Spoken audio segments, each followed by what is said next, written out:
I live in a cul-de-sac, so I come from Cuba, and I buy a townhouse in a cul-de-sac, okay? And you have all these other Miamians, Floridians that live there too. And then one night they all decide they don't want me living there, so they show up at my door and they're going to kill me, okay?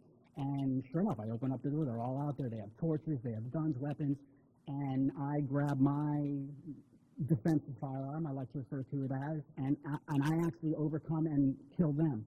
You better believe that next day, tomorrow, I'm going to go out and I'm going to secure my cul-de-sac. Sure. Right? Not because I attacked you, but because you attacked me. Why? Simply for being here. Right. Okay? Right? I didn't steal your townhouse, right? I didn't evict you from your townhouse. I bought that townhouse from your owner. So it's the same thing. That didn't happen. Of course that didn't happen. But that is the double standard. So that's the analogy that I like to make because it's that simple. It's people migrating. Now, you can get into the whole, the return and how we long for, Jerusalem next year and all of that is absolutely true.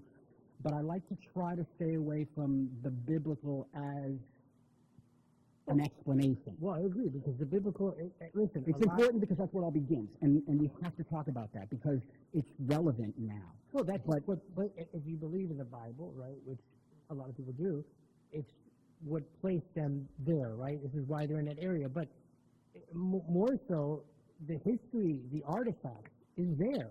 That was, the Jews were there for hundreds and thousands of years, like we're talking. This is indisputable, you know what I mean? So you don't have to rely on the religion. Right. In my arguments, I don't rely on the religion. You just look at the history. You can look at the land history even. But you can look at the objective facts. Right. That's exactly right. A lot of this argument, too, I think people, again, the documents are there. Because we can go back, and you have to go back to the beginning. Right. And they have to go back to Genesis. That's where it all began. Right. When people say it didn't start October 7th, I'm like, yeah, you're right. Or in 1948. Right. Okay? I mean, like you said, the Jews and the Arabs were living in the land of Palestine,